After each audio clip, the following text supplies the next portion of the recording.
y me jaló. Pues ¿para qué se está moviendo, hombre? Agache la cabezota. Es que no alcanzo a verme en el espejo. Pues ¿para qué quiere verse con esa cara de sonso? A veces, detrás de la carcajada más luminosa, se esconde un silencio que pesa. Cantinflas no fue solamente un comediante, fue brújula moral con rostro de barrio, una carcasa de humor que señaló abusos sin gritar. Pero dentro de ese traje vivía Mario Moreno, disciplinado, reservado, celoso de sus fronteras. Durante décadas nos mostró solo aquello que eligió mostrar. Hoy, al mirar hacia atrás, afloran decisiones, papeles y versiones que redibujan su legado. Quédate, porque en minutos llegaremos al documento que partió en dos esta historia. Orígenes: Mario Fortino Alfonso Moreno. Reyes nació el 12 de agosto de 1911 en Santa María la Redonda, un barrio que enseñaba pronto el precio del pan y el valor de la picardía. Fue el sexto de 14 hijos. Sobrevivieron 8. Su padre, cartero. Su madre, ama de casa. Desde niño entendió que la vida premia a quien se mueve.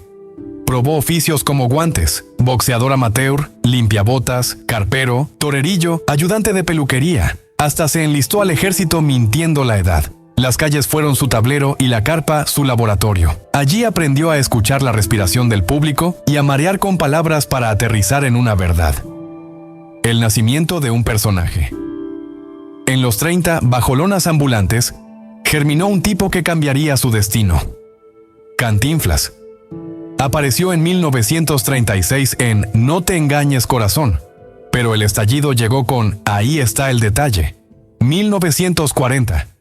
La frase no es lo uno ni lo otro, sino todo lo contrario, concentró su ADN. Hablar mucho para desnudar lo absurdo, parecer perdido para encontrar un filo. No era confusión, era estrategia. El eco fue tal que la Real Academia Española adoptó cantinflear para nombrar esa retórica esquiva, que en realidad era un espejo incómodo. Cantinflas no explicaba, empujaba a pensar, icono popular. En pantalla, Cantinflas era el humilde ingenioso, el de los zapatos gastados y la lengua afilada. Un pícaro decente que desarma abusos con un giro. Fuera de cámara, Mario era otra cosa, metódico, puntual, concentrado en el oficio más que en la farándula. Colegas lo veían distante, pero lo respetaban sin fisuras. Su vida cambió al conocer a Valentina Ivanova Zubarv, actriz de origen ruso, con quien se casó en 1934. No tuvieron hijos biológicos. En 1960 adoptaron a Mario Arturo Moreno Ivanova, su heredero de afectos y apellido. En esa doble vida, el personaje y el hombre, ya estaba el dilema.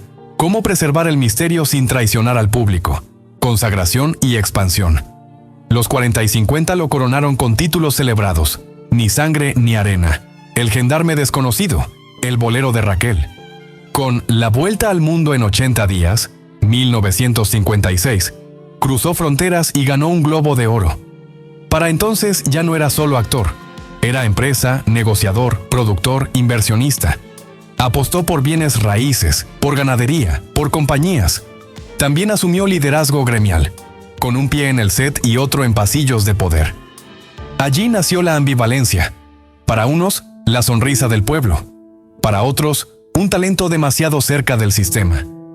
Ese roce con las élites no apagó su filo, pero cambió el contexto de cada gesto. Duelo y metamorfosis. En 1966, Valentina murió de cáncer de huesos a los 50 años. El golpe lo atravesó. Mario siguió, pero algo se movió dentro. En pantalla, el pícaro irreverente comenzó a volverse figura moralizante, casi paternal. Parte del público joven dejó de verse reflejada. La voz que antes pinchaba, ahora aleccionaba. La llegada del color al cine acompañó el cambio. Lo que antes era chispa y calle, ahora sonaba más solemne. No era decadencia, era metamorfosis. Pero esa mutación dejó huella en su relación con una audiencia que se aceleraba. Televisión, oportunidad cruzada. En los 60, la televisión desplazaba al cine como centro del entretenimiento. Mario lo sabía. Circularon ideas y guiones, incluida una propuesta atribuida a un joven Roberto Gómez Bolaños, Chespirito, para llevar el personaje a sketches y segmentos. La colaboración no ocurrió. ¿Orgullo? Defensa del control artístico. Desconfianza ante un medio nuevo que comprimía el tiempo y exigía otra cadencia. Mientras El Chavo del Ocho se volvía fenómeno, Cantinflas decidió permanecer en el terreno que lo había consagrado, aun cuando cada año ese territorio se hacía más estrecho. En perspectiva, fue una apuesta por la pureza que costó alcance, retiro y silencio. El Barrendero, estrenada en 1981, fue su última película. Después, el retiro fue una marea baja. Entrevistas esporádicas, actos públicos medidos, vida privada en racimo pequeño. La risa seguía allí, pero se volvió hacia adentro. Nadie imaginaba que ese silencio guardaba fricciones y decisiones que, al final, estallarían como relámpagos sobre papeles y apellidos. A veces, el acto más ruidoso es callar. Enfermedad y hermetismo. A comienzos de los 90 llegó el diagnóstico: cáncer. En público se habló de pulmón. Su hijo, Mario Arturo, sostenía que era un tumor en el esófago, adherido a zonas críticas, con tratamiento agresivo. Mario eligió el pudor. No buscó titulares ni compasión. Adelgazó. La voz se le hizo débil. La movilidad se volvió lenta. La decisión fue seguir de pie en lo cotidiano, proteger la dignidad. Ese hermetismo también sembró dudas. Cuando la luz no entra, las versiones crecen. El círculo íntimo se fractura. En ese tramo final, el cuidado del actor se convirtió en territorio disputado. Mario Arturo asumió el rol de cuidador natural. Con fuerza apareció el sobrino, Eduardo Moreno Laparade. Hubo diferencias sobre visitas, terapias, límites, decisiones de rutina. Ambos decían actuar por amor, pero el legado, obras, derechos, memoria, flotaba sobre cada desacuerdo como un tercer personaje en la habitación. La familia, que había sido la trinchera, se volvió campo minado. El documento que cambió todo, 4 de marzo de 1993, 2 semanas antes de su muerte. Un documento notarial. Cantinflas habría cedido a su sobrino Eduardo los derechos de decenas de películas. El acto, inesperado y polémico, abrió preguntas. ¿Había plena conciencia? ¿Entendía el alcance? El hijo impugnó con rapidez, alegando sedación, debilidad y dudas sobre la certificación. El sobrino defendió la voluntad del tío y la legitimidad del trámite. Lo que pudo haber sido la última instrucción de un hombre sobre su obra se volvió una grieta legal y emocional. Regresaremos a sus consecuencias en unos minutos, el rumor que no se apaga. Hay historias que prefieren quedarse en la penumbra. Una versión no confirmada involucra a Marion Roberts, actriz y modelo tesana. Según ese relato, habría quedado embarazada tras una relación con Mario en los 50 y se habría pactado una adopción en secreto. Se habla de una compensación y de cartas con arrepentimiento. Poco después, su muerte en un hotel, asociada a una sobredosis, añadió sombras. No hubo prueba de ADN ni confirmación legal que clavara el clavo. Por eso el rumor se mantiene en esa zona gris donde la memoria se mezcla con el deseo y el dolor. En la vida de los ídolos, los huecos se llenan rápido, pero no siempre con verdad. La batalla en tribunales. El conflicto por los derechos cinematográficos escaló año tras año hasta llegar a la Suprema Corte de Justicia de la Nación, que en 2014 reconoció oficialmente a Eduardo Moreno Laparade como titular de esos derechos. Fue un punto de inflexión jurídico, reactivo y frío. Pero las sentencias no sellan heridas, clarifican obligaciones. Afuera del juzgado la conversación seguía hirviendo. ¿Qué quiso hacer realmente Mario con su obra? ¿Qué significaba ese papel firmado en los márgenes de la vida? La letra se impuso. El debate persistió. La fortuna que se esfumó. Se estima que, al morir, el patrimonio de Cantinflas rondaba los $70 millones. Inversiones, propiedades, compañías, arte, joyas, incluso un avión. Sin embargo, al abrir cajones, las cuentas parecían ligeras. Surgieron hipótesis. Gestiones fallidas, desvíos, testamentos desconocidos, movimientos previos difíciles de rastrear. La sensación dominante fue la de una riqueza evaporada, como si alguien hubiera pasado un paño sobre las huellas. En los relatos sobre el dinero, todos creen tener la brújula. Pocos tienen el mapa. Herederos sin final. El dolor sumó estratos. Ni el hijo ni el sobrino vivieron para clausurar la disputa. Mario Arturo falleció en 2017. Eduardo en 2021 por COVID-19.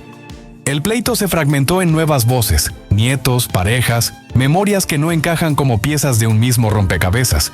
Y apareció una imagen que dolió a muchos. Discusiones por trajes, zapatos, el sombrero, incluso por las cenizas. Hubo denuncias públicas sobre deterioro de la urna, falta de conservación. La última morada del ídolo convertida en alegoría triste. Cuando no hay acuerdo en los vivos, el muerto queda a la intemperie. La sombra y la luz. Entre secretos, versiones encontradas y pleitos perpetuos, lo esencial resiste. El legado de Cantinflas vive en la memoria afectiva de millones. Cada generación le encuentra un guiño nuevo, un gesto, una cadencia, un regaño envuelto en chiste. Reír no era huir, era mirar mejor. Por eso su figura se desborda del cine y del país. Pertenece a todo aquel que alguna vez sintió que el poderoso era invencible, hasta que llegó un tipo con pantalón caído y, sin ofender, lo encogió a su tamaño real. Relectura de su herencia. ¿Qué hacemos con un legado cuando los papeles dicen una cosa y los afectos dicen otra? Cuando los tribunales deciden, pero las preguntas íntimas, intención, conciencia, miedos, silencios, quedan levitando. No hay receta. Tal vez la única justicia posible sea cuidar la obra con el mismo respeto con que la admiramos. Preservar las películas, contextualizar su historia, contarla con honestidad. En lugar de pulir el bronce, mostrar las grietas. Sin morbo, sin censura. La memoria cultural madura cuando acepta que los héroes también se equivocan. El poder de un personaje. Cantinflas fue un lenguaje. Transformó la palabrería en espejo cruel de la demagogia y el enredo en brújula para orientarse entre abusos. Por eso su humor envejece menos. No dependía del chiste fácil, sino de revelar la contradicción. Ese arte requiere cuidado. Los últimos años de su vida enseñan que la risa también es frágil cuando la rodean intereses, temor y silencio.